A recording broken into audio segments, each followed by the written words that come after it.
Chapter 4 नया chapter, price determination in different markets. Price determination in different markets. तो इसमें लिखो unit 1 meaning and types of market. तो basically ये जो पूरा चैप्टर है इसको मार्केट्स के नाम से जाना जाता है, मार्केट्स चैप्टर। और मार्केट्स चैप्टर क्लास 11th में भी वैसे बच्चों को माइक्रो इकोनॉमिक्स में पढ़ाते हैं। तो ये वही वाला मार्केट्स चैप्टर है जिसमें पहले यूनिट का नाम है meaning and types of market. तो पहले इसके बारे में हम कुछ बातें डिस्कस करते हैं। तो सबसे पहले आप लिखो फर्स्ट हेडिंग डालकर मार्केट। पहले मार्केट के बारे में लिखते हैं कि मार्केट का क्या मतलब है। मार्केट, तो इसमें लिखो मार्केट में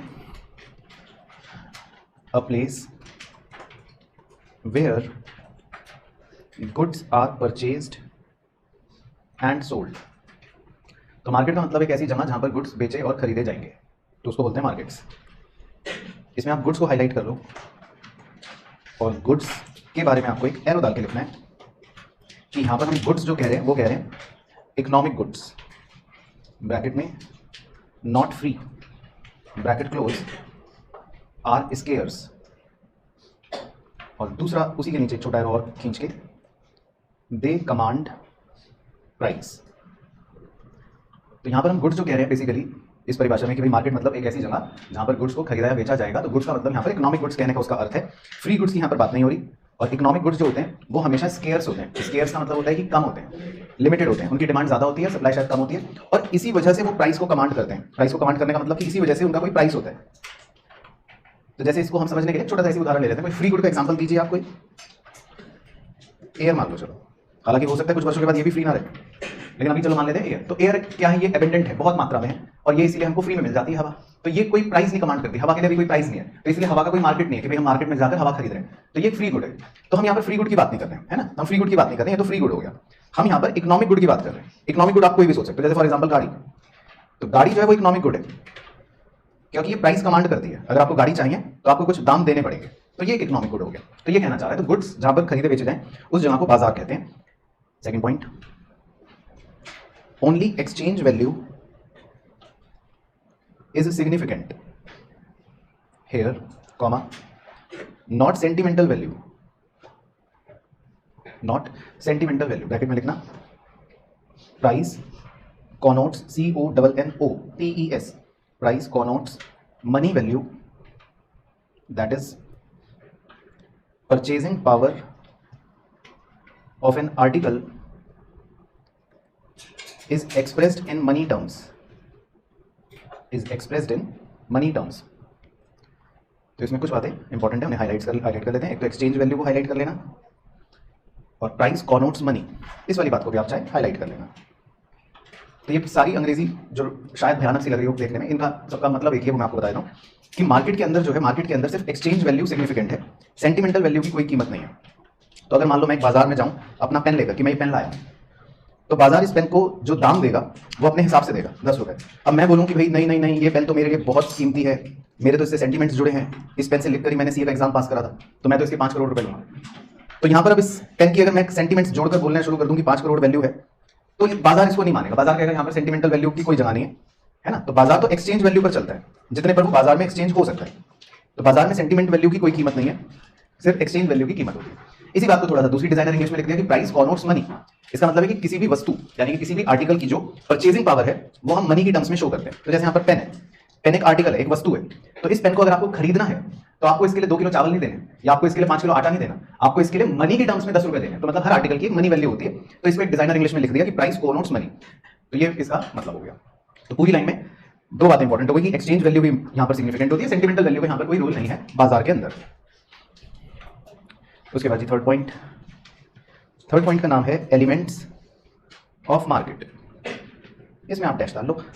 तो बाजार के कुछ एलिमेंट्स भी होते हैं जो आप धीरे धीरे जब पूरा चैप्टर खत्म होगा तो बहुत वैसे अच्छे से देख लोगे, लेकिन कुछ एलिमेंट्स लिख लेते हैं क्या क्या है बिंदी डाल के। पहला एलिमेंट होता है, एलिमेंट्स मतलब उसके तत्व समझ लो, बाजार के, फीचर्स नहीं।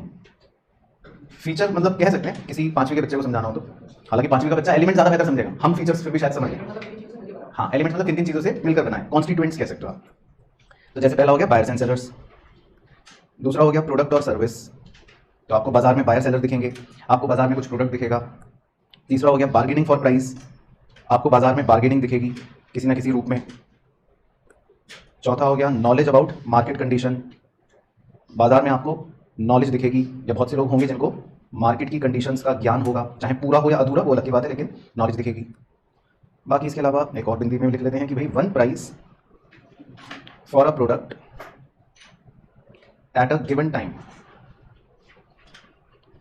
तो आपको प्रोडक्ट का एक समय पर एक ही दाम दिखाई देगा। हालांकि ये बातें बाद में थोड़ा बहुत छूट मूट भी हो जाएंगी, लेकिन खैर ये कुछ 5 एलिमेंट्स हैं जो बाजार के अंदर हमें नजर आते हैं। बायर सेलर दिखाई देंगे, प्रोडक्ट दिखाई देगा, बार्गेनिंग दिखाई देगी, नॉलेज दिखाई देगी, और एक प्रोडक्ट का एक ही दाम दिखाई देगा एक समय पर। ऐसा नहीं है कि इधर की दुकान पर ज्यादा का बिक रहा है, इधर की दुकान पर कम का बिक रहा है। हालांकि ऐसा भी होगा आगे जाके चैप्टर में, लेकिन हम फिलहाल मानते हैं कि one price for a product. तो ये हो गया जी एलिमेंट्स।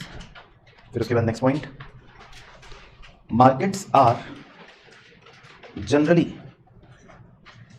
Classified into. तो बताओ क्या क्या, कौन सा। तो ऐसा बच्चे सोचते हैं, markets are generally classified into, तो पहला लिखना है आपको प्रोडक्ट मार्केट, एंड दूसरा बताओ फैक्टर मार्केट। हाँ, तो ये मैं बताता हूं आपको, अगर आपको याद आए कि ये पॉइंट आपने कहां पर रखा है, नेशनल इनकम के सर्कुलर फ्लो ऑफ इनकम के अंदर 12th क्लास में, उसमें सिखाया जाता है बच्चे को। मैं बना देता हूं, हालांकि रेलेवेंस नहीं है उसका। उसमें सिखाया जाता है कि हाउस होल्ड होते हैं और दूसरे फर्म्स होते हैं। तो हाउस होल्ड जो है वो फर्म्स को 4 चीजें प्रोवाइड करते हैं, लैंड, लेबर, कैपिटल और एंटरप्रेन्योर। तो फर्म्स इनको इसके बदले में पे करती हैं रेंट, वेजेस, इंटरेस्ट और प्रॉफिट। तो जिस बाजार में ये फैक्टर सर्विसेज खरीदे बेचे जाते हैं, इस बाजार को फैक्टर मार्केट कहते हैं। कौन सा मार्केट कहते हैं? Factor market. फिर फर्म्स जो होती हैं वो गुड्स बना लेती हैं, और फर्म्स ये गुड्स बनाकर किसे बेचती हैं? हाउस होल्ड्स को, और बदले में हाउस होल्ड्स उन्हें पैसे दे देते हैं। तो जिस मार्केट में ये गुड्स खरीदे बेचे जा रहे हैं उस मार्केट को बोलते हैं प्रोडक्ट मार्केट। तो बेसिकली 2 प्रकार के मार्केट आपने कक्षा 12वीं में पढ़े होने चाहिए इकोनॉमिक्स में, नेशनल इनकम में। तो ये वो है basically, markets are generally classified into product market and factor market. तो आपसे सर्कुलर फ्लो नहीं पूछेगा, आपको बस मार्केट के 2 जनरल क्लासिफिकेशन पता होने चाहिए, तो प्रोडक्ट मार्केट या फैक्टर मार्केट। उसके बाद अगला पॉइंट है टाइप्स ऑफ मार्केट, मार्केट के प्रकार। तो ये मजेदार है कि मार्केट के कितने प्रकार होते हैं। तो लिखो जी, on the basis of area, क्षेत्र के आधार पर। तो क्षेत्र के आधार पर होते हैं कितने मार्केट्स? 4, लोकल, रीजनल, नेशनल और इंटरनेशनल। तो वैसे तो खैर आपको नाम से ही समझ में आ रहा होगा। तो लोकल मतलब बिल्कुल सबसे नजदीकी, सबसे छोटा, रीजनल थोड़ा सा बड़ा, नेशनल थोड़ा और बड़ा, और इंटरनेशनल मतलब बिल्कुल ग्लोबल। तो इनके कुछ टाइप्स लिख लेते हैं कि जैसे लोकल मार्केट जो है वो हम मानते हैं कि वो फॉर पेरिशेबल गुड्स के लिए होता है ना। पेरिशेबल गुड्स मतलब जैसे हो गए ब्रेड, अंडे एटसेट्रा, तो ये लोकल मार्केट में चलते हैं। रीजनल मार्केट में हो गए फॉर सेमी ड्यूरेबल। तो सेमी ड्यूरेबल मतलब जो कुछ हफ्ते महीने चल जाते हैं। तो उसमें आप उदाहरण कौन सा ले सकते हो? क्लोथ ले सकते हो, चलो थोड़ा सेमी ड्यूरेबल हो गए। नेशनल मार्केट हो गई जी फॉर ड्यूरेबल्स, ये और सालों साल चल जाते हैं। इसमें क्या ले सकते हो आप? TV, car. और इंटरनेशनल मार्केट खत्म, पेरिशेबल हो गए, सेमी ड्यूरेबल हो गए, कौन सा क्या निकालेंगे? तो इसके लिए एक अलग नहीं शब्द दे रखा है फॉर प्रीशियस आइटम्स। हाँ, तो उदाहरण में आप लिख सकते हो गोल्ड, डायमंड। हालांकि इसका मतलब बिल्कुल भी ये नहीं है कि गोल्ड का लोकल मार्केट नहीं हो सकता या ब्रेड का इंटरनेशनल मार्केट नहीं हो सकता, होने को कुछ भी हो सकता है, लेकिन ये उल्टी फिजूल बातें आपको पता है कि इकोनॉमिक्स में करी जाती हैं, क्योंकि ये सारी स्टडी अजम्पशन बेस्ड हो। तो ऐसा नहीं है कि भाई टीवी, अब बच्चा कहेगा सर टीवी नेशनली होगा, मेरे यहाँ तो लोकल में भी टीवी मैं खरीद लेता हूँ, तो होने को ही कुछ भी हो सकता है, लेकिन ये तो सिर्फ एक स्टडी को डिनोट करने के लिए बातें दी जाती है, तो हमको बस ऐसी एज इट इज पता होनी चाहिए। तो ये तो हो गया एरिया के बेसिस पे। दूसरा हो गया जी on the basis of time, समय। तो समय के आधार पर लिख लीजिए on the basis of time. पहली बिंदी डाल के वेरी शॉर्ट, दूसरी बिंदी में शॉर्ट, तीसरी बिंदी में लॉन्ग, चौथी बिंदी में वेरी लॉन्ग। तो वेरी लॉन्ग की मम्मी उसको घर में प्यार से क्या बुलाती हैं? सिक्यूलर।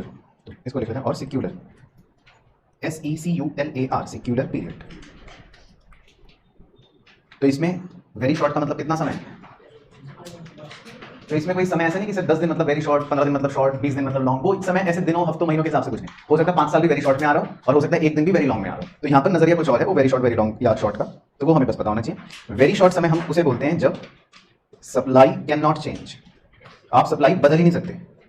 अब अगर आप 5 सेकंड के अंदर नहीं बदल सकते तो 5 सेकंड को भी वेरी शॉर्ट कह देंगे। अगर आप 5 साल में भी नहीं सप्लाई बदल सकते तो 5 साल को भी वेरी शॉर्ट कह देंगे। तो वेरी शॉर्ट का मतलब है कि आप सप्लाई बदल नहीं सकते इतना कम समय कि आपके अगर 5 अंडे बेच पा रहे हो आप, तो आप 6 नहीं बेच पाओगे इतना कम समय, तो उसको बोलते हैं very short, supply can not change. तो शॉर्ट किसे बोलेंगे? सप्लाई कैन स्लाइटली चेंज, थोड़ी सी। तो अब इस थोड़ी सी की कोई परिभाषा नहीं है, तो इसीलिए ये एक रिलेटिव एस्पेक्ट बन गया कि भाई थोड़ी सी की सब, थोड़ी सी का मतलब क्या 5% कि 6%, वो कोई परिभाषा नहीं, बस थोड़ी सी मतलब थोड़ी सी। Supply can slightly change.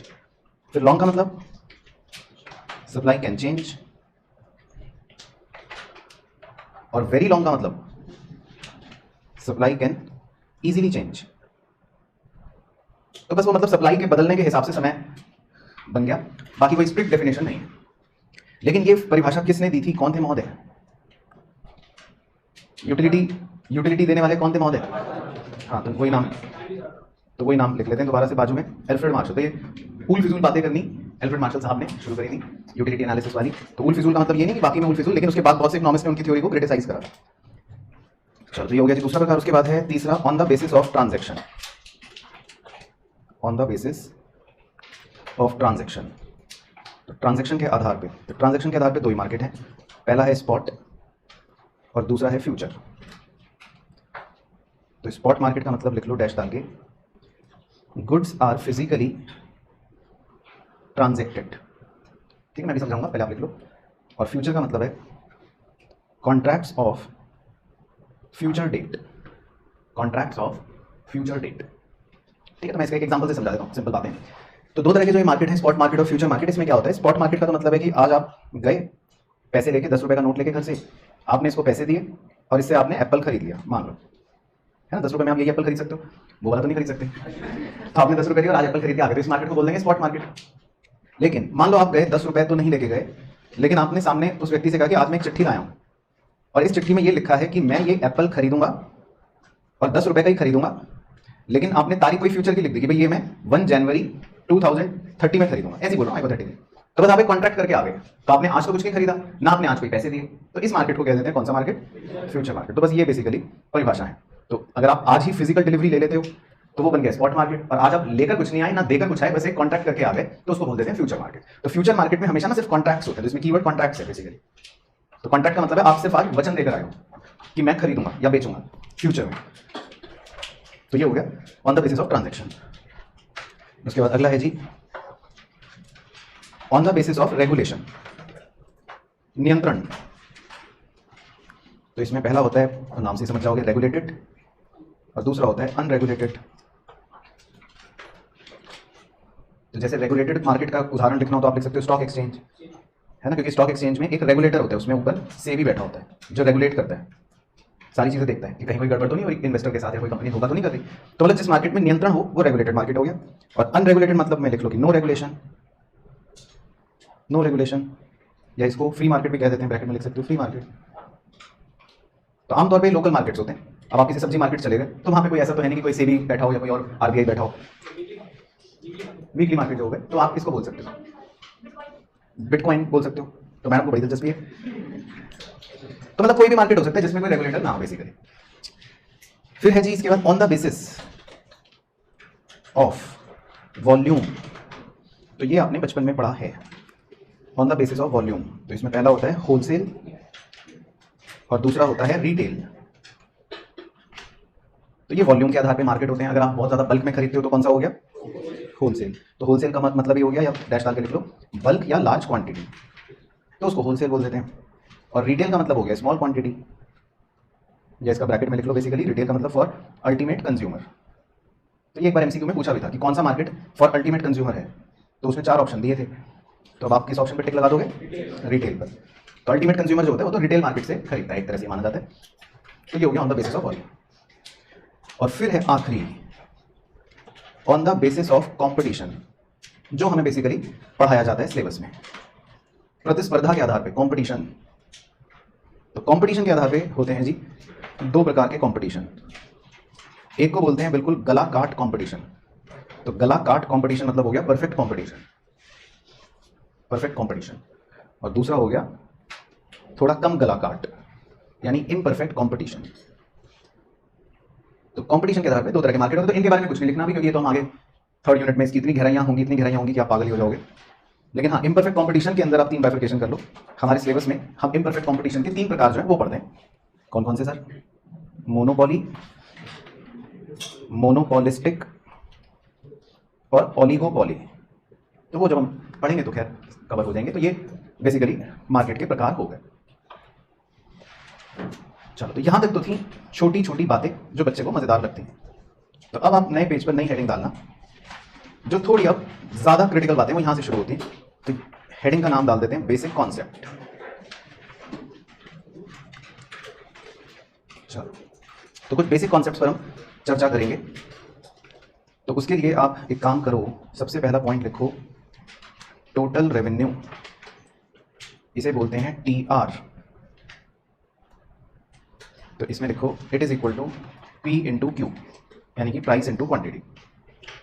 और इसकी सिंपल सी परिभाषा लिख लो, अंग्रेजी में इसको कहते हैं amount realised by selling certain units, amount realised by selling certain units of commodity.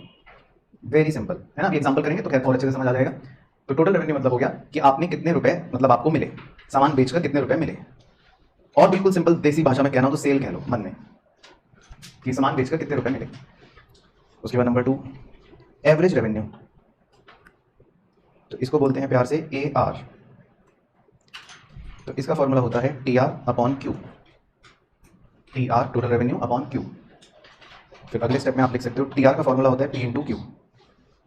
तो TR को अगर हम रिप्लेस कर दें P इंटू क्यू से, तो ये भी उसका रूपांतर बन गया। फिर Q से Q काट दो तो क्या बच गया? P। तो बेसिकली प्राइस पर यूनिट जो है एक प्रकार से वही AR बन गया। तो AR बेसिकली कुछ भी नहीं है, AR is price per unit only. बाकी एक स्टार पॉइंट लिखना है इसमें AR से रिलेटेड कि AR कर्व इज ऑल्सो, तो ये आपको टैटू बनवाना है। आजकल मार्केट में लेटेस्ट चल रहा है टैटू, बहुत कम लोग बना के घूम रहे हैं। AR कर्व इज ऑल्सो, कौन सा? हाँ, फॉर्म मत लिखवाना, नहीं तो फैशन थोड़ा पुराना लगेगा। तो बस आप खाली छपवाओगे AR curve is also demand curve. तो ये बात बहुत कम बच्चों को पता है आजकल, इसीलिए फैशन में चल रही है। तो फिर जब आप कॉमन हो जाएगी तो फिर टैटू आप हटवा दो। तो AR curve is also demand curve. Basically ये बहुत ही इसमें खूबसूरत बात होती है और ये MCQ का इसीलिए बहुत बेहतरीन क्वेश्चन बनता है कई बार। तो डिमांड कर्व हम पढ़ चुके हैं हालांकि डिमांड चैप्टर में, तो AR कर्व अभी थोड़ी देर में बनाएंगे। तो AR कर्व जो है वो डिमांड कर्व ही है बेसिकली, है ना। तो ये भी हम थोड़ी देर में बनाएंगे। उसके बाद number 3 marginal revenue. Marginal revenue का मतलब है MR, मार्जिनल रेवेन्यू MR। तो MR का फॉर्मूला बहुत ही सिंपल है, delta TR upon delta Q, delta TR upon delta Q है। बाकी नकली वाला भी लिख लो, MR at N is equal to TR at N minus TR at N minus 1। लेकिन आप बस पहला वाला यूज कर लेना तो हमें टेंशन नहीं है। तो delta TR upon delta Q मतलब change in total revenue divided by change in output. फिर इसमें लिखो पहला सितारा MR इज, बताओ आप क्या, वो तो हो ही गया। हाँ, वेरी गुड। तो जब भी आप डेल्टा वाला फॉर्मूला देखो तो समझ जाया करो कि यही बात होने वाली है। तो MR कर्व जो है वो क्या है? Slope of TR curve basically. तो MR is slope of TR। ठीक है, तो पहले इतनी बात 3 बेसिक हो गई थी। अब इनको हम एक एग्जांपल से मतलब समझेंगे। तो लिखो एग्जांपल। तो मैं आपको दूंगा प्राइस, ठीक है सर। मैं आपको दूंगा क्वांटिटी, ठीक है सर। फिर आप मुझे निकाल के दिखाओगे टोटल रेवेन्यू, ठीक है सर। आप मुझे निकाल के दिखाओगे एवरेज रेवेन्यू, ठीक है सर। और आप मुझे निकाल के दिखाओगे मार्जिनल रेवेन्यू, ठीक है सर। तो अगर आपने तीनों ठीक निकाले तो फिर तो भाई मेरे को समझाने की जरूरत नहीं पड़ेगी, फिर तो ऑटोमेटिकली बात खत्म हो जाएगी। और अगर आपके हाथ पांव थोड़े से फूले, आपको घबराहट हुई, तो फिर आपको समझाते समझाते आंसर निकाल लेंगे, है ना। हालांकि चांसेस के बहुत कम है, लेकिन फिर भी चलो देख लेते हैं एक बार। तो प्राइस हम लिख लेते हैं, प्राइस में 10 रुपये। तो 10 रुपये का भाव है, तो आपने कितने डब्बे बेच दिए? 5 डब्बे बेच दिए। फिर 9 रुपये के भाव पर कितने डब्बे बेच दिए? बताओ। 6 डब्बे बेच दिए। चलो, तो और 8 रुपये के भाव पर 10, और 7 रुपये के भाव पर 14, और 6 रुपये के भाव पर 20। ओके, तो आप ही ने बताया तो आप ही फंसोगे, मुझे क्या। तो अब निकालो, तीनों निकालो, फिर मिलते हैं 5 मिनट बाद। चलो, तो पहले टोटल रेवेन्यू आप बताते रहो। फिर 10 इंटू 5 50, फिर 9 इंटू 6 8 इंटू 10, और 7 इंटू 14, और 6 इंटू 20। ओके, तो ये सबका ठीक है भाई। चलो ठीक है, तो इसका मतलब टोटल रेवेन्यू में तो आप चैंप। फिर एवरेज रेवेन्यू, तो मतलब वो डिवाइड करके निकाला या बस सीधा प्राइस टेप लिया? ठीक है, तो इसका मतलब फिर तो आप स्मार्ट ही हो। अगर डिवाइड करके निकाला तो फॉर्मूला है वैसे, और सीधा प्राइस स्टेप लिया तो भी वही आएगा। तो ठीक है भाई। उसके बाद मार्जिनल रेवेन्यू, पहला चलो डैश, उसके बाद कितना 4, ओके। उसके बाद तो एक बार चेक कर लेते। तो भाई आपने 4 निकाला होगा। चेंज इन टोटल रेवेन्यू मतलब 4 divided by change in quantity मतलब 1, ठीक है पहला तो सही है। फिर अगला निकाला होगा change in total revenue 26 divided by change in quantity 4, तो कितना 6.5, ठीक है ये भी सही लग रहा है।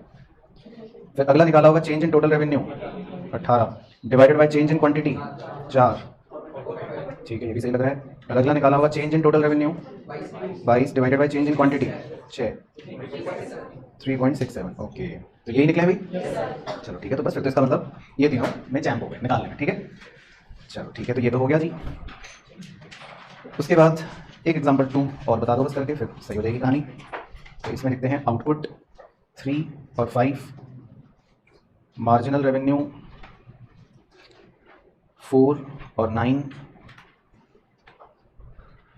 टोटल रेवेन्यू 22 और बॉक्स मतलब ये खाली है।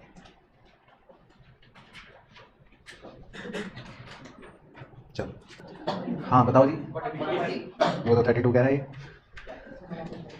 चलो तो अब भाई मान लेते हैं हमें नहीं पता है क्या, इसको एक्स लिख लेते हैं। चलो तो अब आप ध्यान से देखो भाई, जो मार्जिनल रेवेन्यू है, मार्जिनल रेवेन्यू ये वाला मान लेते हैं 9 जो ये है मार्जिनल रेवेन्यू, ये 9 कैसे निकला होगा, ये मार्जिनल रेवेन्यू कैसे निकला होगा? चेंज इन टीआर मतलब टोटल रेवेन्यू में जो भी परिवर्तन हुआ होगा, और आपने डिवाइड करा होगा चेंज इन आउटपुट, आउटपुट में जो भी परिवर्तन हुआ होगा, ऐसे ही निकला होगा ना ये 9। तो आप इस फॉर्मूले का इस्तेमाल कर लोगे। तो marginal revenue 9 is equal to change in TR को आप x माइनस 22 लिख सकते हो, और चेंज इन क्वांटिटी को आप 2 लिख सकते हो। तो भाई सही है, यहाँ तक संतुष्ट है सब बच्चे? ठीक है, तो बस अब उसके बाद तो आपको अपने गणित का हुनर दिखाना है, जो आप में कूट कूट के भरा हुआ है। 9 दूनी 18, तो x आ गया 40, ठीक है। तो इसका मतलब 40 वाला सही। तो क्लियर हो गया भाई सब बच्चों को? चलो, तो ये बेसिकली इसमें 1 नंबर के बस इस तरह का छोटा एप्लीकेशन बेस्ड क्वेश्चन पूछ लेता है, अगर पूछता है तो।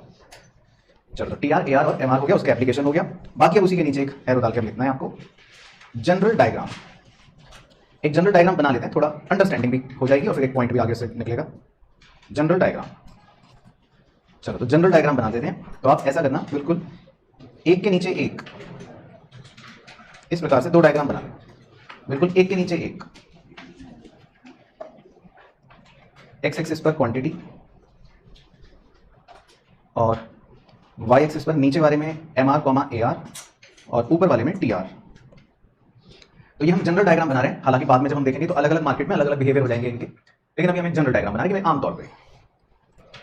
ठीक है, अब आप अपना एक कहीं पे भी डॉटेड लाइन निकाल के बिल्कुल स्केल से कॉरेस्पॉन्डिंग नीचे तक ले आओ, इस तरह से। तो पहले हम टोटल रेवेन्यू और मार्जिनल रेवेन्यू बनाएंगे, ठीक है ना। पहले हम टोटल रेवेन्यू और मार्जिनल रेवेन्यू बनाएंगे। तो टोटल रेवेन्यू जो है वो बच्चों जी ऊपर वाले में बनाना है। तो पहले आप देख लेना कि मैं कितना बना रहा हूँ, पहले आप उतने बनाना। तो टोटल रेवेन्यू की खासियत ये होती है कि वो शुरू में बढ़ता है, इंक्रीज होता है, और वो भी पीठ झुकाकर इंक्रीज होता है। तो आप ऐसा बनाओ जैसा मैंने बनाया। तो टोटल रेवेन्यू की खासियत है कि शुरू में वो पीठ झुकाकर इंक्रीज होगा। तो अब मैंने तो ये बता दिया, सिर्फ आप इसकी इकोनॉमिक टर्मिनोलॉजी अब आप बयां करोगे अपने शब्दों में कि इसको क्या लिखना है। हाँ तो लिखो जी, T R increases at diminishing rate. T R increases at diminishing rate. तो अब मजेदार बात यह कि जब तक टी आर इंक्रीज करता है एट डिमिनिशिंग रेट, तब तक मार्जिनल रेवेन्यू फॉल करता है, फॉल करता है, फॉल करता है, लेकिन पॉजिटिव जोन तक रहता है। तो आप अब नीचे वाले डायग्राम पर एक मार्जिनल रेवेन्यू बना लो, फिसल पट्टी वाले झूले की तरह, जो नीचे की तरफ जा रहा है। तो बताओ आप, पहला अगर रिलेशन पूछा जाए आपसे टी आर और एम आर का, तो आप क्या कहोगे? कि जब एम आर 0 से बड़ा है, दैट इज पॉजिटिव है, तब क्या होता है? टी आर इंक्रीज करता है। तो लिख दे, तो फिर तो सब बेकार है। एट डिमिनिशिंग रेट, रेट बताना बहुत जरूरी है, क्योंकि इंक्रीज तो बहुत सारे लोग करते हैं, लेकिन इसकी पीठ झुकी हुई है, ये बताना है। तो पहला रिलेशन समझ आ गया भाई, टोटल रेवेन्यू और मार्जिनल रेवेन्यू में। तो जब मार्जिनल रेवेन्यू 0 से बड़ा होता है, मतलब पॉजिटिव होता है, तब तक टोटल रेवेन्यू इंक्रीज करता है डिमिनिशिंग रेट से। अच्छा, सेकंड पॉइंट तो बच्चा बच्चा गली मोहल्ले का जानता है। अब टोटल रेवेन्यू बिल्कुल अपनी चरम चोटी पर ऊपर पहुंच चुका है। तो जब टोटल रेवेन्यू बिल्कुल अपनी चरम चोटी पर ऊपर होता है, तब मार्जिनल रेवेन्यू बिल्कुल निचले स्तर पर, अपनी चरम चोटी नहीं बोलेंगे, मतलब बिल्कुल निचले स्तर पर, शून्य पर आ जाता है। तो सेकंड पॉइंट की अब दास्तां बयां करिए। M R is equal to 0, बिल्कुल सही, तो लिख लीजिए साइड में। M R is equal to 0, तो टी आर इज मैक्सिमम। तो एमआर जब जीरो होता है तब टोटल रेवेन्यू मैक्सिमम पे होता है। तो क्लियर हो गया, बिल्कुल सही दिख रहा है डायग्राम में रिलेशन है ना। अब तीसरा तो अब आप वो भी बता दोगे, बहुत सिंपल हो गया। अब टोटल रेवेन्यू के दिन आ गए, खत्म हो गए, तो टोटल रेवेन्यू नीचे यानी कि फॉल हो जाता है, तो यानी कि अंग्रेजी लिख लेते हैं टीआर फॉल्स। टोटल रेवेन्यू कम होने लगा, गिरावट आ गई। तो जब टोटल रेवेन्यू में गिरावट आती है तो मार्जिनल रेवेन्यू जी कहां पहुंच जाते हैं, नेगेटिव में। तो तीसरा पॉइंट ये बन गया, M R less than zero that is negative, then T R falls. तो जो मार्जिनल रेवेन्यू नेगेटिव होता है बेसिकली, या जीरो से नीचे आ गया मतलब कुछ भी कह लो, तब फिर टोटल रेवेन्यू फॉल हो रहा होता है। तो क्लियर हो गया तीनों पॉइंट रिलेशन के, डायग्राम पे देख के समझ आ गया। चलो, तो मेन तो ये दोनों डायग्राम होते हैं, बाकी एवरेज रेवेन्यू का कोई रोल नहीं है, लेकिन इसको खुश करने के लिए हम बस एक चित्र बना लेते हैं एवरेज रेवेन्यू का। तो एवरेज रेवेन्यू शुरू तो होता है मार्जिनल रेवेन्यू वाली बिंदी से, और ये भी नीचे की तरफ ही भागता रहता है, लेकिन ये जीरो नहीं होता और नेगेटिव नहीं होता। तो बस आप एक ऐसी फॉर्मेलिटी के लिए ये वाला कर्व बना लो जैसा मैं बना रहा हूँ, बस इसको जीरो पे मत टच करना और ना ही इसको नेगेटिव, तो फिर जाएगा जब जीरो नहीं होगा। तो ये हो गया आपका एवरेज रेवेन्यू ए आर। तो ए आर का कोई रोल नहीं है, मतलब रोल का मतलब ए आर से आपको कोई रिलेशन या कोई पॉइंट का लेना देना नहीं है। हाँ, अब लिंकिंग कर लेते हैं बस। तो आपने डिमांड चैप्टर पढ़ा ही था, तो डिमांड कर्व कैसा होता था, डाउनवर्ड स्लोपिंग होता था ना। तो इसीलिए ए आर कर्व को हमने क्या कहा था, डिमांड कर्व, क्योंकि A R curve basically price को डिनोट कर रहा है कि प्राइस का क्वांटिटी का बिहेवियर क्या है, और प्राइस और क्वांटिटी का बिहेवियर अगर इनवर्स है तो दैट मींस वो डिमांड कर्व है। तो ए आर कर्व को ही इसीलिए डिमांड कर्व कहते हैं। तो अगर आप ध्यान से देखोगे ए आर कर्व, तो वो डिट्टो बिल्कुल डिमांड कर्व की ही ट्रू कॉपी नजर आ रहा है। तो ए आर कर्व को इसीलिए डिमांड कर्व कहते हैं। ठीक है, क्लियर होगी कहानी। चलो, फिर इसके नीचे आपको लिखना है वेरी इंपॉर्टेंट, अब एक बहुत ही जरूरी बात यहां लिखनी है, relation between ED comma MR comma AR comma TR, ये हेडिंग है basically. Relation between ED, ED याद है ना क्या है, इलास्टिसिटी ऑफ डिमांड। तो elasticity of demand MR AR और टीआर। तो पहले लिख लेते हैं एक रिलेशन। तो ये जो फॉर्मूला लिख रहे हैं तो आपको बस रटने के लिए याद रखना है, एप्लीकेशन इसका किसी और रूप में आएगा वो समझाऊंगा। तो पहले आप लिख लो MR is equal to AR into ED minus 1 divided by ED. तो MR is equal to AR into ED minus 1 divided by ED. तो ये तो आपको बस रटना है फॉर्मूला, और जो एप्लीकेशन इस पर आते हैं क्वेश्चन एमसीक्यू के, वो नीचे लिखते हैं कि इसका एप्लीकेशन किस प्रकार से आता है। तो आप लिखो भाई ईडी ग्रेटर देन 1, फिर एक लाइन छोड़ के ईडी इक्वल टू 1, और फिर एक लाइन छोड़ के ईडी लेस देन 1। तो इन तीनों के नाम आप बताओगे क्योंकि आप पढ़ चुके हो। ईडी ग्रेटर देन 1 का परफेक्टली इलास्टिक नहीं, खाली इलास्टिक। ईडी ग्रेटर देन 1 को बोलते हैं elastic. ED equal to 1 unit elastic, और ED less than 1 inelastic. ठीक है, तो आपको जानकर ये मजा आएगा अब कि ईडी की जब वैल्यू मोर देन 1 होती है तो एमआर भाई साहब पॉजिटिव होते हैं।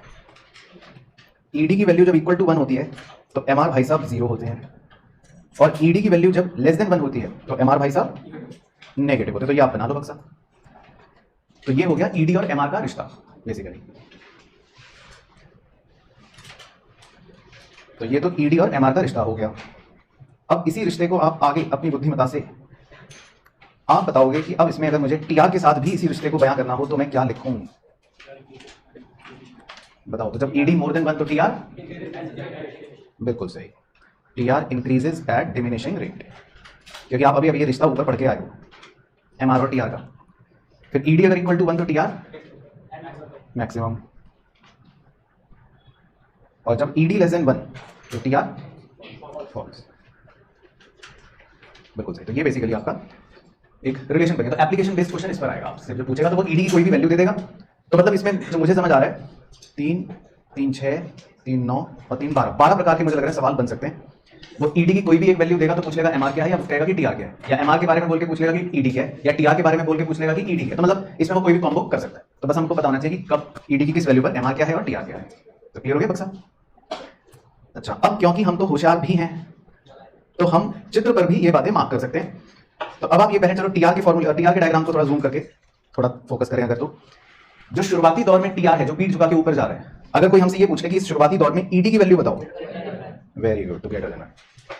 फिर जब दूसरे दौर में टीआर फॉल कर रहा है, बिल्कुल सही, तो ईडी लेस देन 1, और जब वो टीआर अपनी उच्च चोटी पर था तो ईडी इक्वल टू 1। तो ये बेसिकली आपने इसका मतलब मजेदार बातें कर ली ऑन द डायग्राम, है ना। तो टीआर के चित्र पर अब हमें ईडी की भी पहचान पता चल गई। बस सेम चीज अब आप एमआर के चित्र पर भी करवा दो एक बार। तो एमआर के चित्र पर अगर हम आए तो जब तक एमआर पॉजिटिव जोन में था तब तक ईडी ग्रेटर देन 1, जहां एमआर शून्य पर है तो ईडी इक्वल टू 1, और जहां एमआर नेगेटिव जोन में है तो लेस देन 1। तो ये आप अपने चित्र पर बना लो। तो ये बेसिकली एप्लीकेशन हो गया। चलो, तो ये हो गया जी रिलेशनशिप।